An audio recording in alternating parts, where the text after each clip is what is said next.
자, 14번 문제 보겠습니다. 이 개별적인 부동산 정책의 효과를 설명한 것으로 우리가 옳은 것은, 자, 임대주택에 대한 세금은 일반적인 세금과는 달리 임차인에게 필연적으로 전가되어 임대료를 인상시킨다. 필연적으로 전가. 이 지문이 또 틀렸죠. 필연적으로 전가하니까 틀렸습니다. 이런 경우는 전가가 안 되거든요. 공급 곡선이 완전 비탄력적이다. 자, 공급 곡선이 완전 비탄력적일 때는 공급이 고정됐잖아요. 그러면 세금을 부과하더라도 공급 곡선이 세금액만큼 수직으로 이동 못해요. 그래서 이 가격이 변화가 없어요.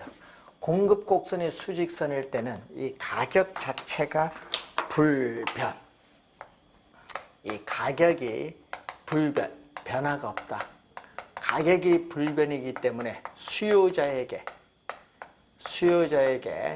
가격 인상을 통해서 조세를 우리는 전가시킬 수 없어요. 전가가 안 되니까 누가 다 내야 돼? 공급자가 전액 부담합니다. 자, 이 공급자가 조세를 전액 부담한다. 그래서 1번 틀렸고, 2번 아파트 분양가 상한제를 실시하면은 분양가와 시장 가격의 차액이 가수요자의 몫이, 투기적 수요자의 몫이 되지만 채권 입찰제를 병행 실시할 경우에도 가수요자, 실수요자가 아니고 또 가수요자의 몫이 돼요. 자, 3번 지역지구제가 실시되기 이전부터 주택을 소유하고 있던 자는 지역지구제의 실시로 인해서 단기적으로는 우리가 초과 이윤을 얻을 수가 있겠죠. 이렇게 단기적으로는, 자, 이 수요와 공급이 돼서 지역지구제가 실시가 되면은 우리가 예를 들어서 여러분이 이 주거지역과 주거용과 공업용이 혼합이 되었다. 그럼 여기에 뭐를 우리는 전용 주거지역으로 지정을 하면은, 전용 주거지역으로 지정하면은 어울리지 않는 토지용이 규제되죠. 그래서 우리는 주택에 대한 수요가 이렇게 증가를 하죠. 그러면 현재의 가격 P0에서 이 초과 수요로 인해서 수요자들의 경쟁에서 이렇게 가격은 P0에서 P1으로 상승합니다. 그래서 단기적으로는 이렇게 가격 상승에 따르는 초과 이윤을 얻을 수 있고, 장기적으로는 생산량이 증가도 비용이 변화가 없으면은 원래의 가격으로 하락을 할 때까지 공급이 이렇게 증가를 하게 돼요. 원래의 가격으로 하락을 할 때까지 공급이 증가를 하기 때문에 초과 이윤, 원래의 가격으로 하락을 하기 때문에 초과 이윤은 없습니다. 초과 이윤을 얻을 수 있다 하니까 틀렸죠. 초과 이윤을 얻을 수 없습니다. 3번도 틀린 질문. 4번 아파트 후 분양제를 도입을 하게 되면은 아파트의 품질을 높이죠. 예? 우선은 품질 안 좋으면 분양 안 받으니까. 그리고 부동산 투기의 가능성을 조기에 차단하는 효과를 기대할 수 있습니다. 4번 정답이 되겠죠.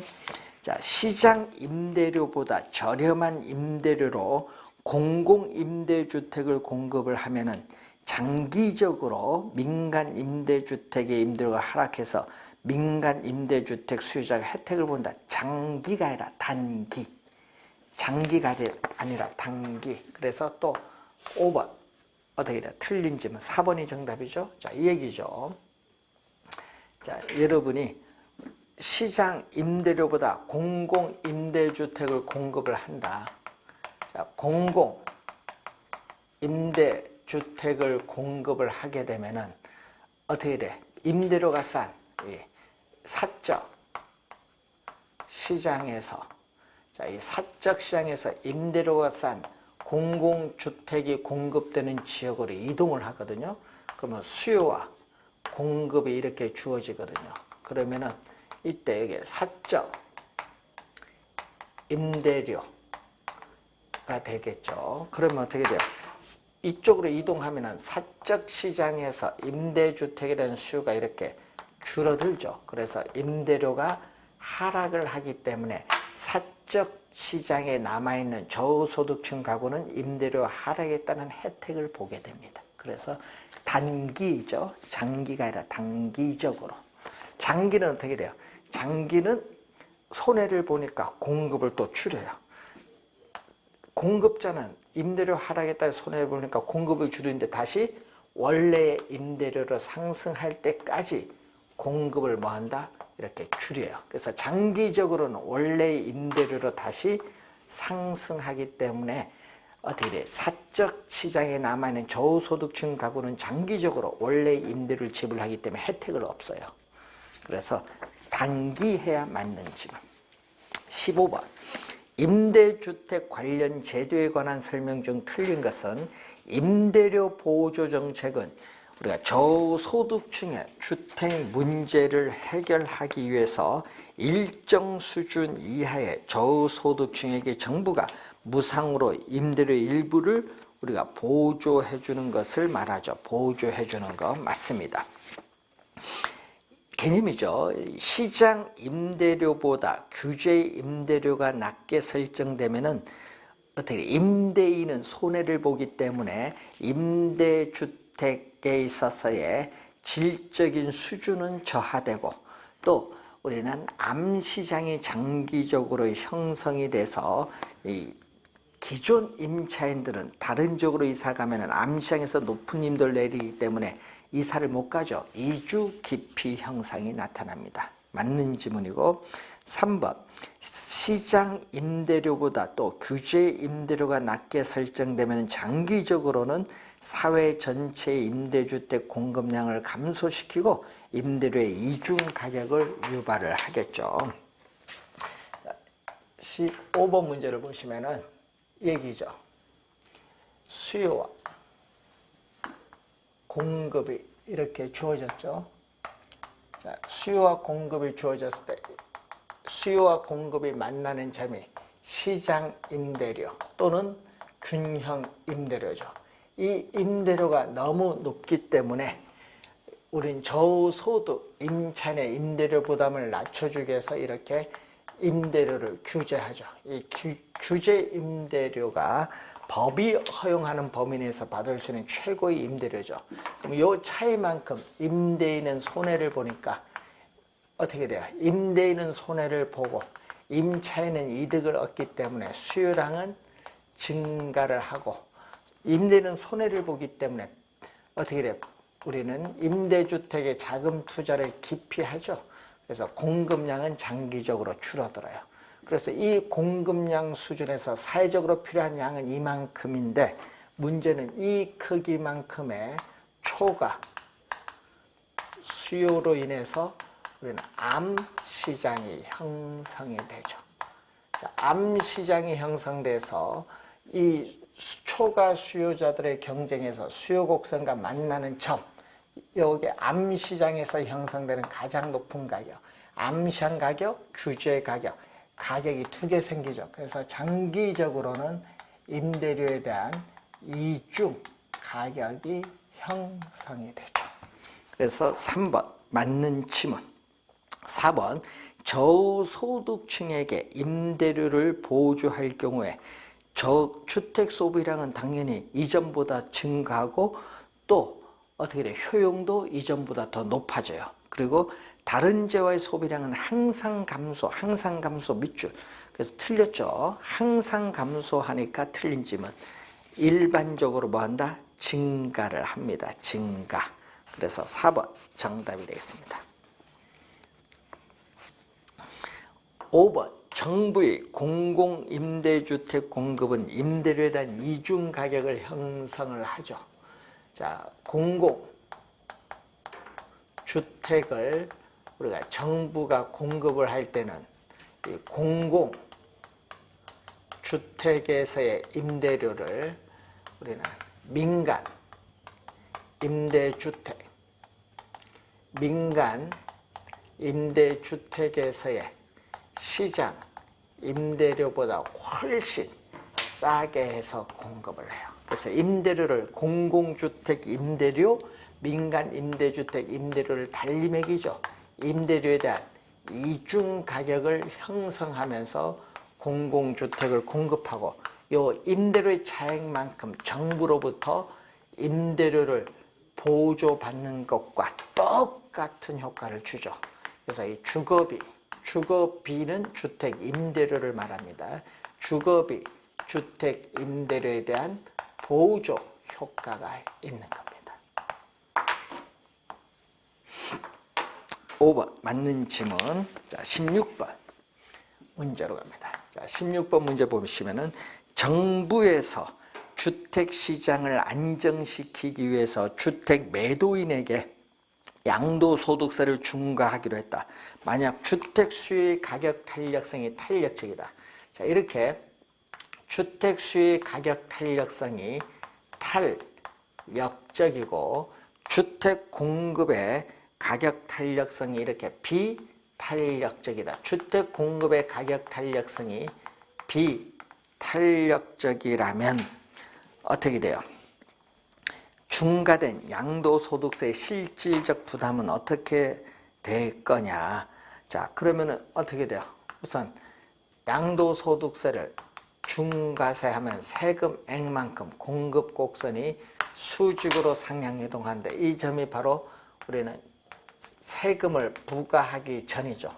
부과한 이후에는 가격은 이만큼 상승하고 거래량은 감소하는데 가격 상승만큼 요거 누구? 수요자가 부담하죠. 이 수요자인 매수자가 부담하는 부분이 이렇게 나오고, 자, 이 부분은 누가? 우리는 공급자가 매도인 공급자가 부담하는 부분이 더 많죠. 그래서 우리가 양도소득세의 증가분 중 우리가 보다 많은 부분을 누가 부담한다? 우리는 매도인이 부담한다. 4번 정답이죠. 그래서 요 세금 중에서 매도인이 더 많은 부분을 부담합니다. 4번 정답. 자, 그래서 우선은 4번이 정답. 이런 유형의 문제도 그래프를 그려보면 쉽게 이해를 할 수 있는 부분. 자, 17번 문제. 위험 회피적인 태도에 관한 설명 중 틀린 것. 자, 위험을 감수할 만한 충분한 유인, 인센티브가 있거나 회피가 불가능한 위험이라면 투자자는 기꺼이 이를 감수하면서 투자를 합니다. 맞는 질문이죠? 평균, 분산, 지배 원리에 입각하여 투자합니다. 자, 여러분 위험, 회피적, 자, 위험, 회피적 투자자를 우리는 뭐라고 하죠? 위험, 회피적 투자자를 합리적 투자자. 위험, 회피적 투자자를 합리적 투자자인데, 그럼 위험, 회피적 투자자의 행위를 보게 되면은, 자, 이래서 상가, 아파트, 투자안이 2개가 있어요. 2개의 투자안에 기대 수익률이 같다. 자, 2개의 투자안에 기대 수익률이 같다면 위험이 뭐한 것을? 낮은 것을 선택을 하고, 위험이 같다. 위험이 동일하다면 무엇을? 기대 수익률이 높은 것을 선택하는 거죠. 그래서 이걸 뭐라고 하죠? 요거는 또 평균 분산법에 의해서 나타나는 평균 분산의 지배 원리죠. 자, 위험 회피형 투자자 행위는 평균 분산의 지배 원리예요. 그래서 2번 맞는 지문이고, 3번 위험 회피적 투자자의 무차별 곡선은 이렇게 뭐를 한다? 아래에 이렇게 위험 회피형 투자자는 위험 기대 수익률 평면에서 이렇게 위험축 아래에 대해서 이렇게 무슨 형태? 볼록한 형태의 우상향하는 형태로 나타나요. 여기 맞는 지문이죠. 자, 이게 바로 위험, 회피형 투자자의 무차별 곡선이에요. 위험 회피도가 클수록, 자, 여러분이 위험 회피도가 클수록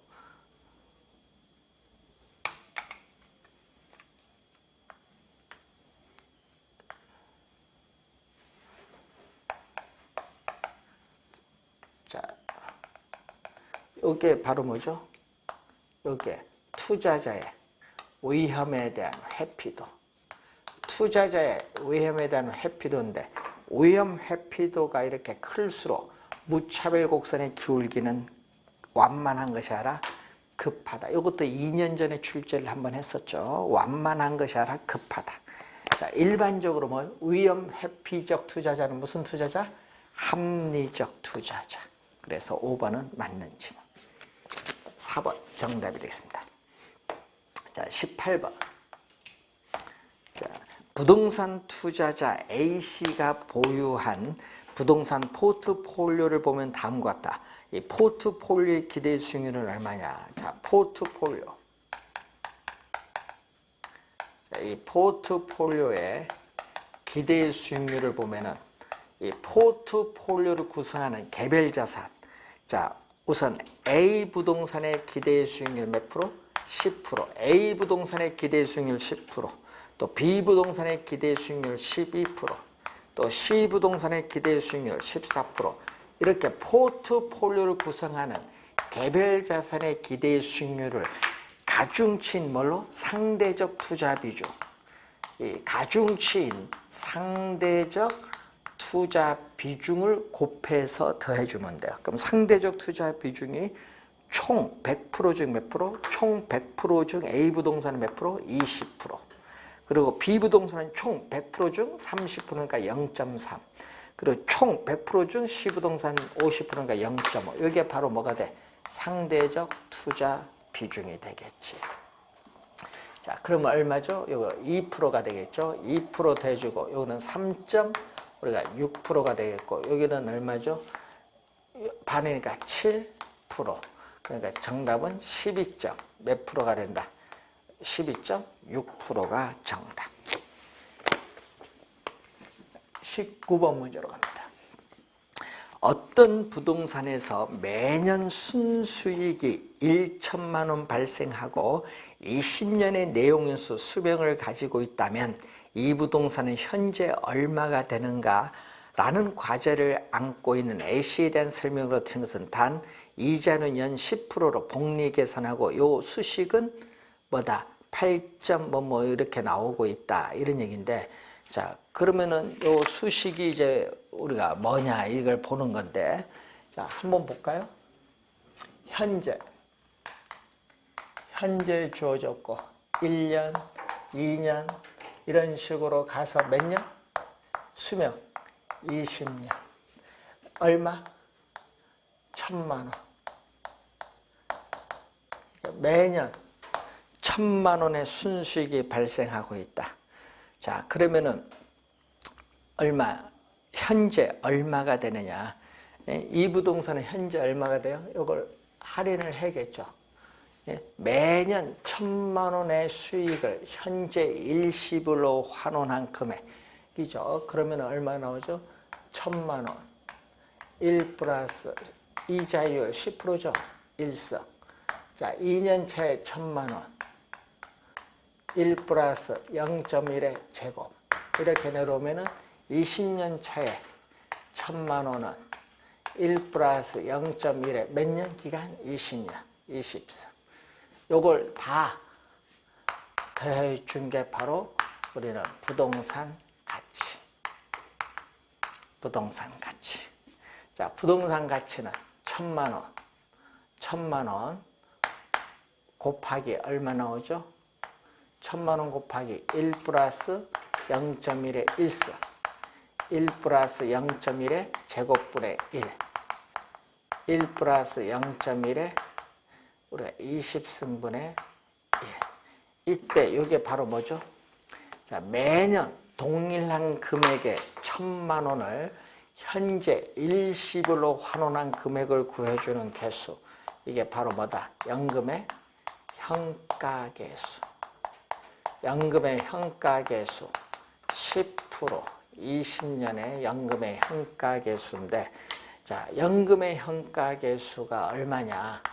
1000만 원 곱하기 얼마 나온다? 여러분 그 수식의 역수, 지금 여러분 그 수식은 저당상수거든요. 자, 여러분 그 교재에 나오는 수식은 저당상수야. 저당상수가 주어졌거든요. 그럼 저당상수의 역수가 바로 연금의 뭐? 현가계수. 그 8.51356이 나오죠. 그럼 곱해주니까 얼마?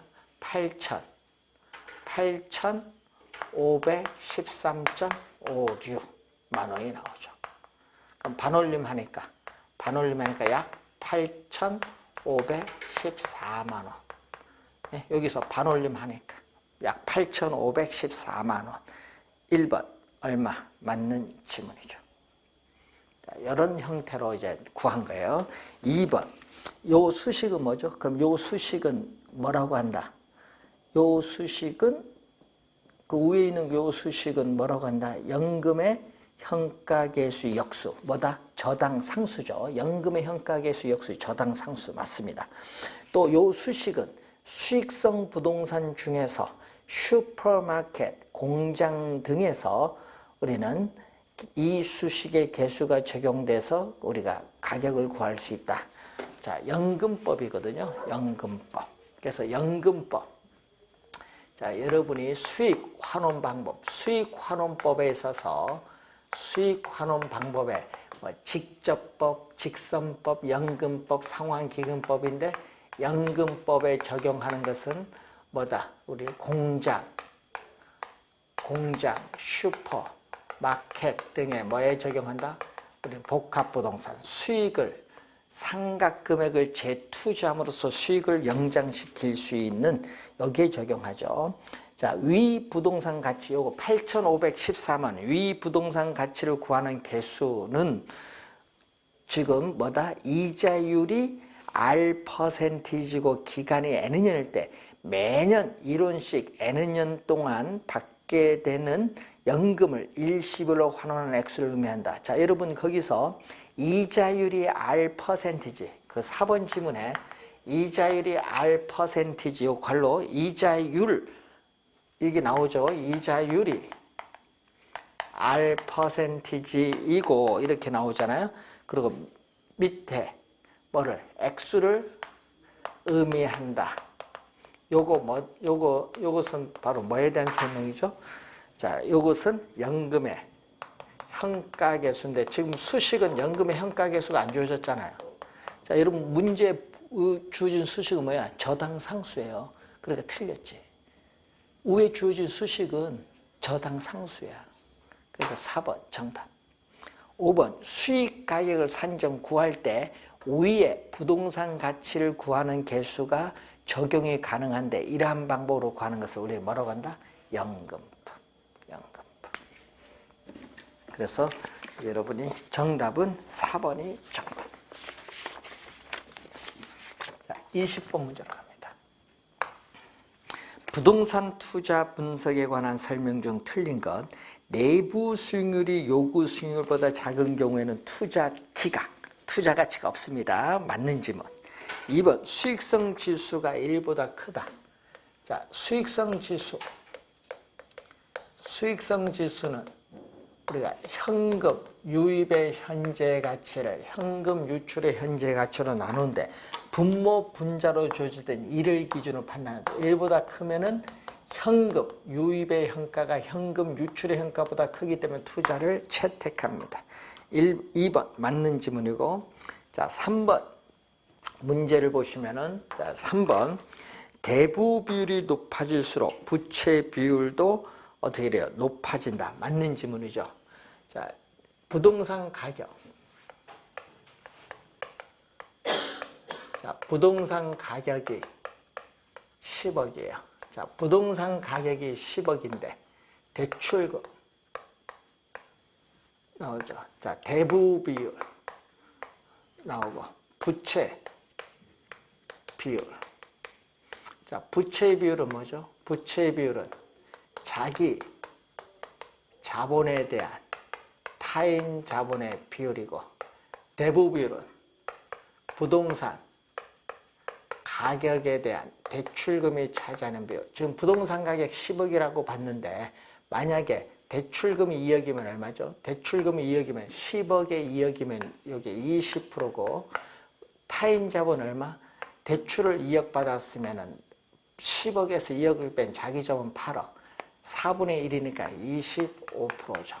자, 그런데 이 2억에서 대출금을 6억으로 4억을 증가시켰더니 10억에 6억이니까 얼마? 60%에서 40% 증가했지만 여기는 얼마죠? 6억이면 대출금 6억이면 여기 4억이니까 2분의 3, 150%가 돼요. 그래서 대부 비율은 60% 증가했지만 부채 비율은 125% 증가해요. 그래서 대부 비율이 높아질수록 부채 비율은 더 급격히 증가합니다. 그래서 3번 맞는 질문.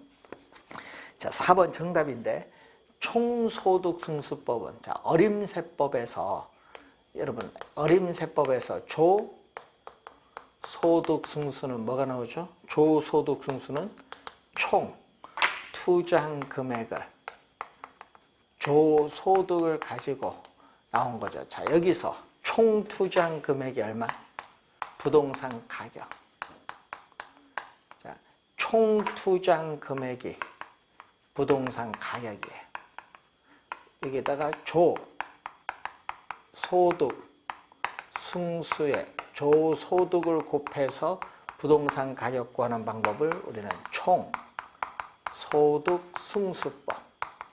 자, 총소득승수법인데 자, 어림세법의 승수법을 이용을 하죠. 어림세법의 승수법을 이용하기 때문에 이 미래에 예상되는 현금 수입과 지출을 현재의 가치로 할인하지 않습니다. 그래서 화폐 시간 가치를 고려하지 않는다.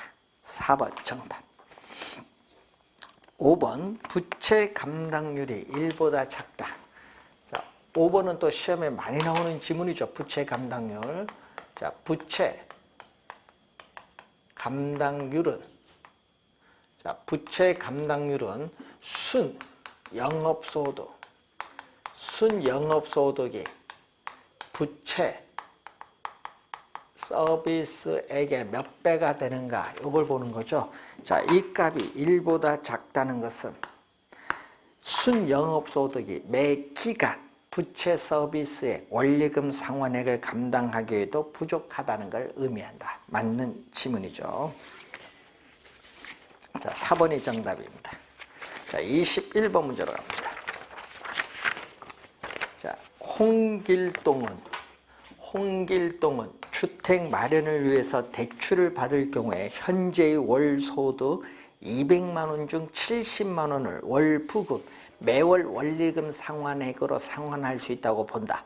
홍길동이 대출받을 수 있는 최고 한도액을 계산하는 공식은 단 상환 조건은 원리금 균등 분할 상환 조건이다.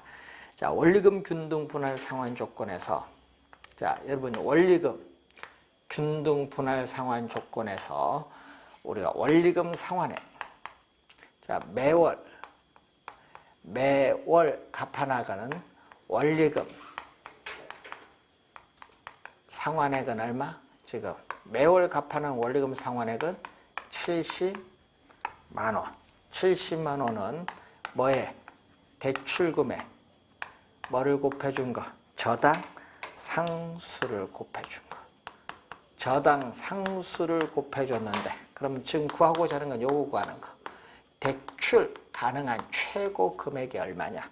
대출금은 70만 원. 원리금 상환액에 양배를 뭘로 나눠줬죠? 저당 상수로 양배를 나눠줬는데 이때 요것은 저당 상수는 여기에 뭐가 된다? 우리는 저당 상수의 역수가 바로 뭐가 돼? 우리는 저당 상수의 역수가 연금의 현가 계수죠. 그래서 연금의 현가 계수가 됩니다. 자, 70만 원의 연금의 현가 계수를 곱해주면 되겠죠. 얼마? 정답 1번이 정답. 1번이 정답이죠. 22번 문제로 갑니다. 주택담보대출에 관한 설명 중 틀린 것은 단 다른 변수는 동일하다고 가정한다. CD 영동주택담보대출의 차입자는 한국주택금융공사의 모기지로는요 고정금리고 CD 영동주택담보대출은 변동금리입니다. 모기지론 고정금리 차입자에 비해서 금리 변동 위험이 높죠. 왜? 차입자가 금리 변동에 따른 위험을 부담하기 때문에 그렇습니다. 맞는 질문. 2번 연간 이자율이 같은 1년 만기 대출인 경우에 대출자는 기간 중 4번 나누어 받는 것이 기말 1번 이자를 받는 것보다 유리하다. 왜냐? 금리 변동 위험을 차입자에게 전가시킬 수 있기 때문에 그렇습니다. 2번도 맞고 3번 변동금리의 조정 주기가 짧을수록 차입자의 위험 부담이 크죠. 3번이 이 얘기죠. 3번 지문 보면은 이자율 조정 주기 변동금리 대출에 있어서 이자율 조정 주기가 짧을수록 차입자와 대출자의 금융기관을 보게 되면은 인플레이션, 물가가 지속적으로 상승하는 인플레이션이 발생을 하면은 화폐 가치가 하락을 하잖아요. 그럼 대출자는 화폐 가치 하락하면 손해를 보니까 대출 금리 인상을 해야 돼. 그래서 대출 금리를 인상을 해야겠죠. 그래서 이 금리 변동에 따른 위험, 인플레이션이 발생했을 때 금리 변동에 따른 위험을 누가? 대출자는 차입자에게 대출 금리 인상을 통해서 전가를 시켜. 그래서 차입자는 뭐다? 불리하고 대출자는 뭐다? 유리하다. 차입자 위험 부담이 커요. 맞는 질문. 4번째, 대출이 이루어지는 과정에서 설정 비용 등 대출 수수료의 부과나 우리는 조기 중도 상환이 이루어지면은 실제 이자율과 계약상의 이자율은 차이가 나타날 수 있다. 자, 여러분이 우리 이런 게 있거든요. 이 계약상의 실제 융자액과 이 계약상의 융자액이 다르죠. 여러분 그 금융기관과 여러분 사인했어요. 얼마? 1억 사인했는데 수수료 이런 걸 빼서 예를 들어서 9,900만 원 받아서 수수료를 빼서 1억은 사인했지만 이렇게 크거든요. 근데 갚을 때는 9,900만 원 갚는 게 아니라 1억 갚아야 돼. 예? 그러니까 뭐 우리는 실제 이자율은 계약상의 대출 이자율보다 더 여기 높아요. 그러니까 차이가 있어요. 그래서 4번 맞는 질문. 5번 모든 대출 조건이 같고 단지 금리 변동 여부의 조건만 다른 경우 CD 영동주택담보대출의 대출금리가 한국주택금융공사의 모기존 대출금리보다 항상 높은 편 밑줄. 일반적으로 뭐다? 낮은 편. 대출 시점에서의 초기 이자율을 보면은 뭐가? 고정 금리 대출이 변동 금리 대출보다 크죠. 왜냐? 변동 금리 대출에는 차입자가 금리 변동 위험을 부담하기 때문에 이런 형상이 나타나죠. 그래서 항상 높은 편 하면 안 돼요. 일반적으로 낮은 편. 5번 정답.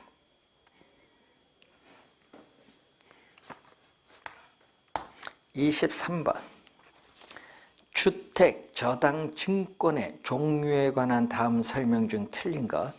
MBS 매수자는 투자자입니다. 여러분 주택 저당 증권 매수자는 투자자. 투자자가 발행자의 만기 전 변제에 대해서 방어하는 것을 콜 방어라고 하고요. 일정 기간 동안만 허용하는 것은 부분적 콜 방어라고 합니다. 예, 콜 방어. 그래서 여러분이 1번 맞는 질문. 이체증권은 MPTS인데 매월 단위로 원금 이자를 지불받는 형태를 띠고 있는데 저당 풀에 있는 저당이 전부 원금 상환이 되면은 조기에 끝납니다. 이체증권의 MPTS죠. 이체증권은 뭐다? 지분을 매각하죠. 발행기관은 어떻게 돼요? 자산, 지분을 우리가 매각을 하기 때문에 이거는 지분형의 뭐다? 지분, 자산을 매각하기 때문에 지분형의 성격을 가진 MBS. 이 지분형의 성격을 가지고 있다. 그래서 이 차입자는 대출을 받으면 매월 원리금을 상환을 하죠.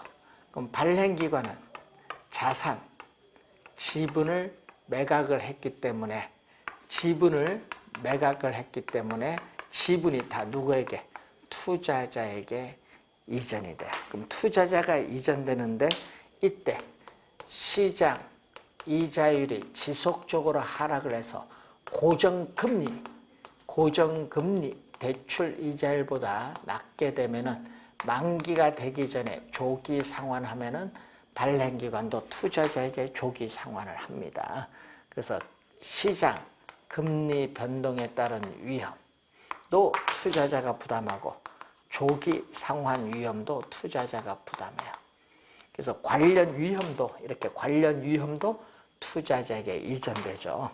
그래서 지분을 매각했거든요. 지분을 매각하기 때문에 주택 저당, 채권, 집합물의 소유권, 원리금 수취권이 전부 지분이 투자자에게 이전되는데 항상 주의할 것은 원리금 수취권과 요것은 같이 다니는 짝꿍입니다. 자, 2번 맞고 3번 다계층 저당 채권은 이체증권과 우리는 MBB, 채권은 주택저당채권 집합물을 담보로 해서 발행기관의 신용을 가지고 채권을 발행하기 때문에 MBB의 성격도 가지고 있고, 그리고 이체증권, 원리금은 발행기관이 받으면 바로 즉시 투자자에게 이체시켜주는 이체증권 성격 다 가지고 있습니다. 4번 저당채권은 이체증권보다 수명이 뭐하다? 길다. 자, 여러분이 차입자는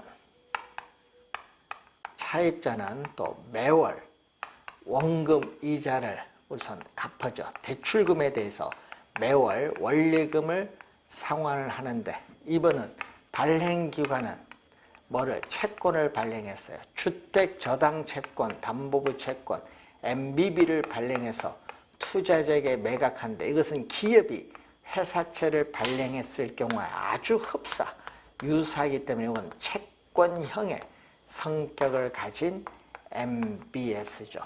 자, 그런데 뭐를 담보로 한다? 이걸 담보로 하거든요. 주택, 저당 채권, 집합물, 이걸 담보로 해요.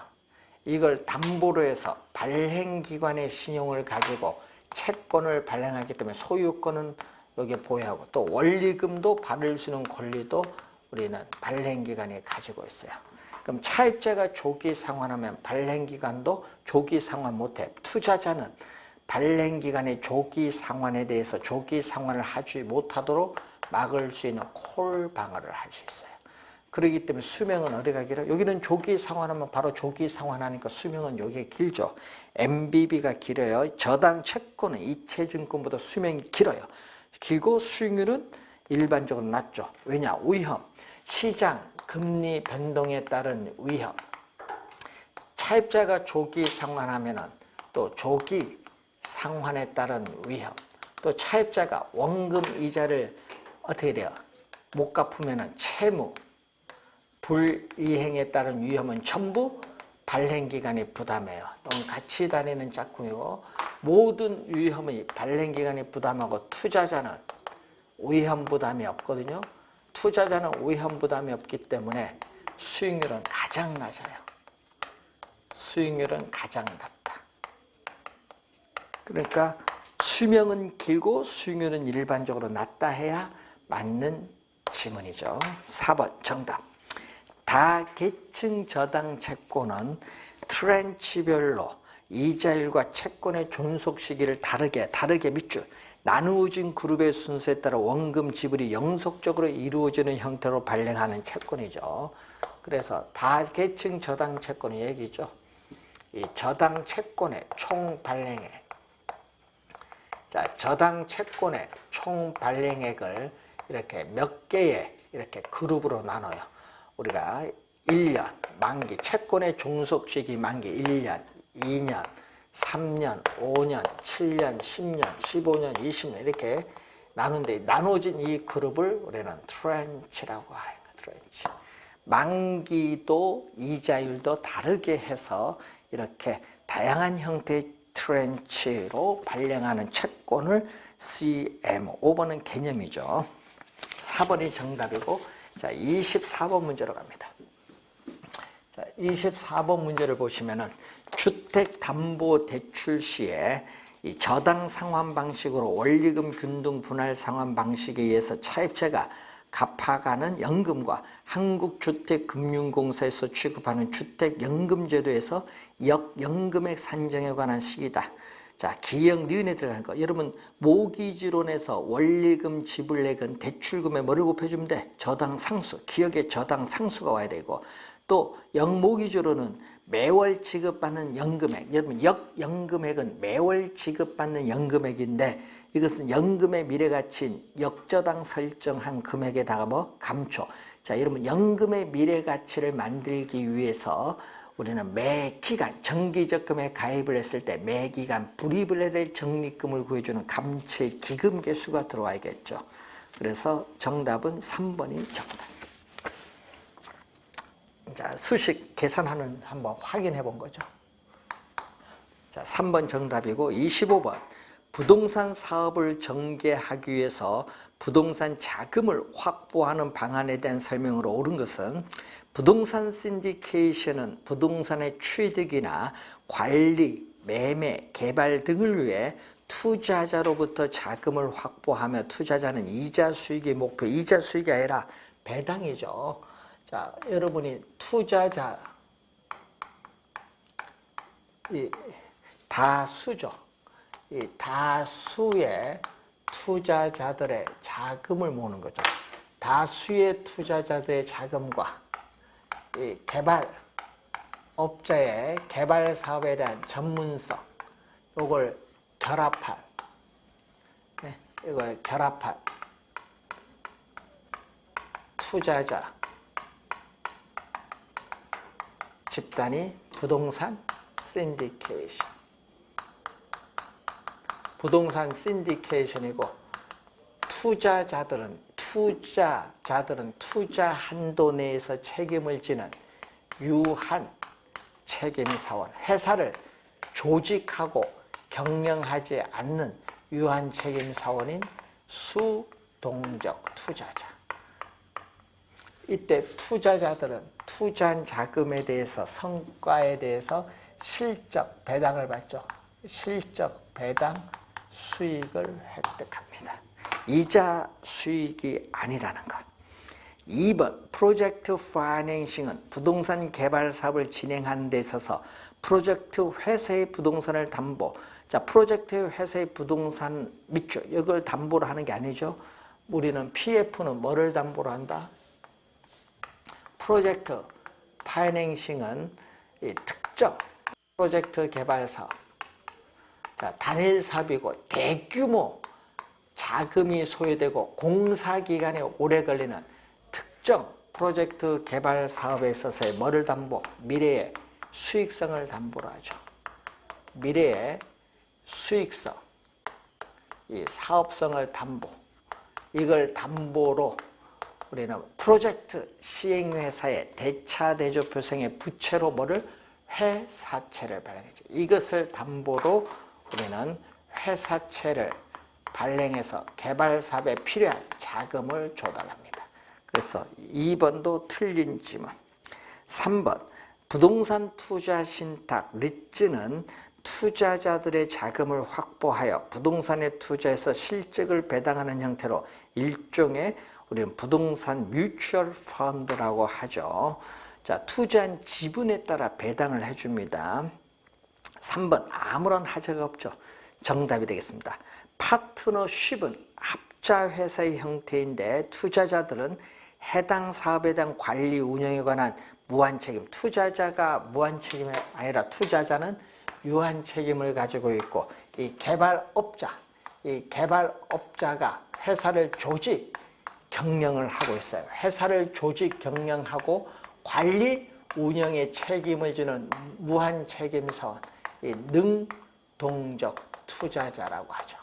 그래서 이 유한책임사원 그리고 무한책임사원, 이걸 우리는 미국에서 대표적 형태가 바로 파트너십, 이게 바로 번역하면 합자회사의 형태죠. 자, 그래서 투자자가 아니라 개발업자입니다. 틀렸고, 부동산 투자 신탁은 부동산 개발 사업 등에 투자자들이 직접 투자하는 게 아니죠. 직접 투자가 아니라 어떻게 리츠는 뭐죠? 간접 투자죠.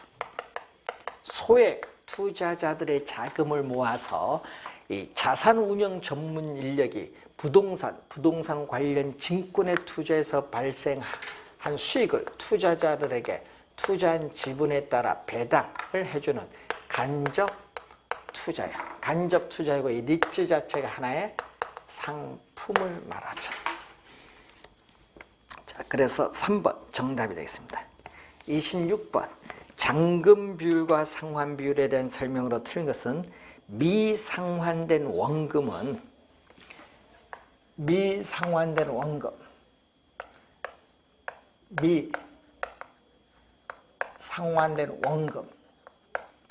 융자잔고죠. 융자잔고는 우리가 매 기간 갚아나가는 원리금 상환액에 뭐를 곱해주냐? 연금의 현가계수를 곱해줘요. 원리금 상환액에 연금의 현가계수를 곱해주는데 문제는 R%고 중요한 여기인데 중도 상환 시점에서 만기까지 남아있는 기간, 중요한 이 잔여 기간 동안에 연금의 현가계수를 곱하면 구할 수 있어요. 1번 맞고 2번 저당 대부액 대출금 중 원금 상환분은 기간 말에 자기 자본이 증가하는 지분 형성분이 됩니다. 상환 비율 및 잔금 비율을 결정하는 요인으로서는 이자율, 만기 남은 저당기간, 저당 대부의 크기는 관계없어요. 3번 정답이죠. 자, 잔금 비율은 대출금 중에서 미 상환된 원금이 차지하는 비율인데, 자, 미상환된 원금은 바로 1번 수식이 나오죠. 원리금 상환액에 뭐를 곱해주죠? 연금의 현가계수.